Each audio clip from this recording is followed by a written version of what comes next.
All right, so this is an introduction to perspective in artwork. We are going to get a brief introduction and we are going to look at one-point perspective. So as I go through this presentation, make sure you have your sketchbook or a spot that you can take notes and copy down some of the main ideas and concepts that we are going to be learning about.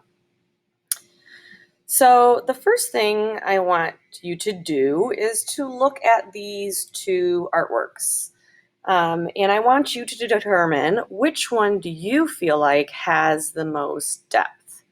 Which one feels like it goes very far back in space and that appears to be realistic, like you could actually exist in that space? What we're looking at here are two different artworks from two different times in art history because artists have created this system of perspective to make more realistic depth in their artwork. So hopefully you were able to identify that this piece on the right feels like it goes back in space. It feels like you could just walk into that location or that building and you could actually go into these different areas. Whereas the piece on the left here, what we're seeing here is it almost feels like the floor could be tilted up, that it almost feels like more compressed. And really what we're seeing here is a jump in knowledge between earlier artists and later artists in their implementation of perspective. So this is the first thing that I want you to copy down into your notes, is this idea of optical perspective. So optical perspective, these are all different ways, 7 different ways or techniques to show depth in two-dimensional artworks. So this is how artists can show depth in a picture, having different objects or things appear closer or farther away. So go ahead and make a list, number it 1 through 7. The first way that artists can create depth is simply to overlap items. So the strawberries here, they are overlapped, and the objects that are in front of actually physically block out whatever's behind it are overlapping. They seem like they're closer to us.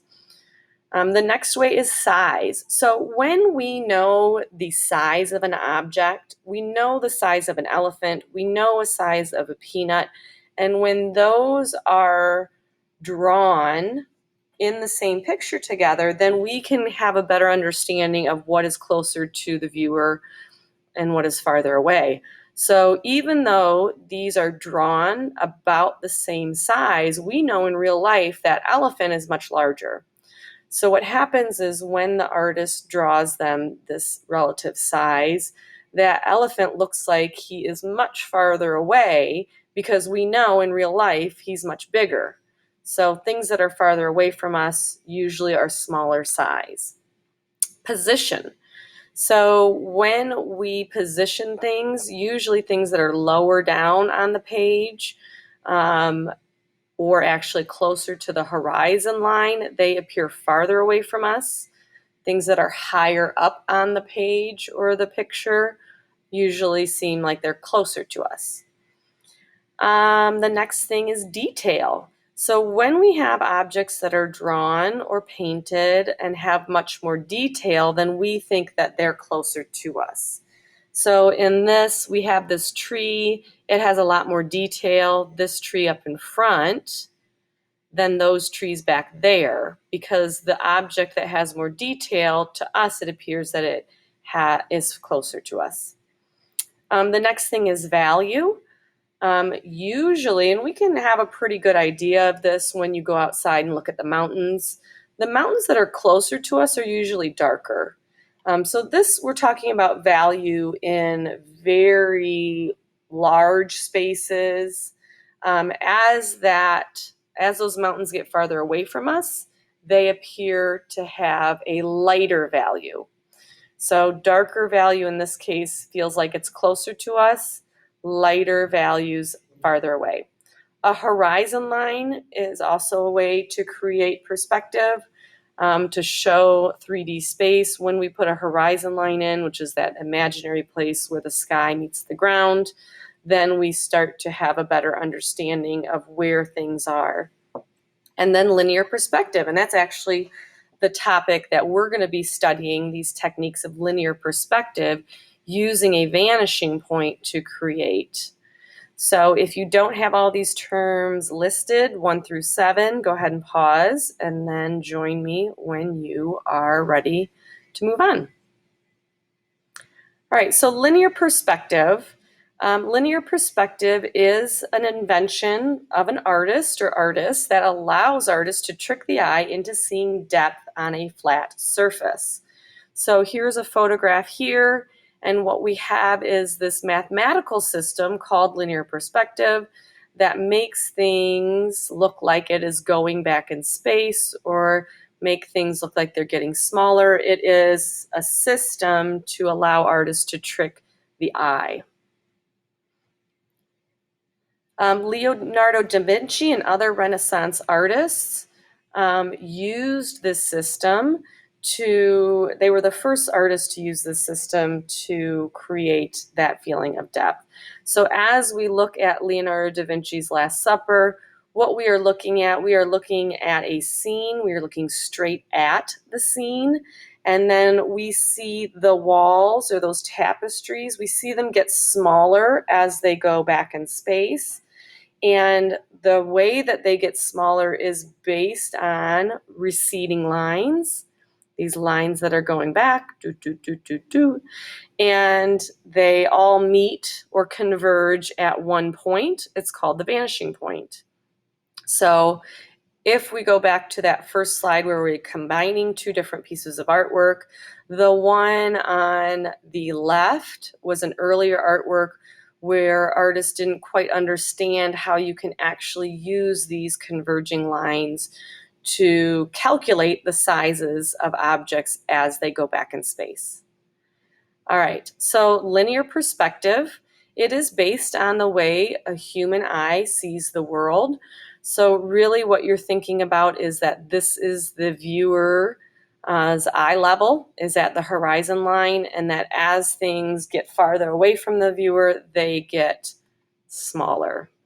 Objects are closer appear larger, more distant objects appear smaller. And to create the illusion of space, the artist creates a vanishing point on the horizon line. You do not need to copy down these things. We're going to be writing some definitions in the next couple slides. Objects are drawn using orthogonal lines. Sometimes I call these receding or converging lines, which all lead to the vanishing point or points. So 1 point perspective, that's what we're focusing on today. So what is 1 point perspective and why would we need it? 1 point perspective is the way in which objects appear to the eye based on the way they go back in space. Again, 1 point perspective is used when we're facing an object from the front and we want to draw how it disappears back in space. So we are using 1 point perspective when we are looking at the front of something and it's flat to us. All right, we are going to just look at this video very quickly, and it's going to show us a little bit more clearly what is 1 point perspective and actually talk about 2 and 3 point perspective. Here's some tips on basic understanding of perspective. Perspective is all about depth, and you get this with two main things, the horizon line and vanishing points. The horizon line is basically your eye level, and all lines showing depth converge to a point or points on that line. These points are called vanishing points, and they describe what 1 point, 2 point, and 3 point perspective are. We live in a three-dimensional world, so a good image is always going to show length, width, and height. A 1 point perspective is going to have the length lines going to a vanishing point, and the width and height are just going to stay straight. A 2 point perspective is going to have the length lines going to one vanishing point, the width lines going to another, and the height is just going to stay straight. So a 3 point perspective just has 1 point for each of them. A simple way to keep these straight is the following. A 1 point perspective is looking right down a street. A 2-point perspective is looking at that corner, and a 3-point perspective is looking at the top of a building on that street corner. 1, 2, 3. So try doing this. Draw the exact same background, except with one horizon line high and one horizon line low. And post your findings in the comment section below. So that's your tip in a minute. I'm Stephen Brooks from Rubber Onion Animation. Subscribe for more of these and leave a comment below and let me know what type of tips you'd like to see. Here are some tips on basic understanding of perspective. All right. So these are 3 definitions that we're going to be working with, terms and concepts. So go ahead and start copying these down in your sketchbook. The first one is vanishing point. The vanishing point is the spot where parallel lines seem to recede to. So in a linear perspective drawing, you are going to have either 1, 2, or 3 vanishing points. And the idea is that parallel lines in real life, they're parallel, but in the drawing, they're going to seem like they recede to that point. The next definition you need to know is converging or orthogonal lines. This is probably the most, I guess, difficult term here. It might just be a new word for you, but converging lines or orthogonal lines are lines that go back to the vanishing point.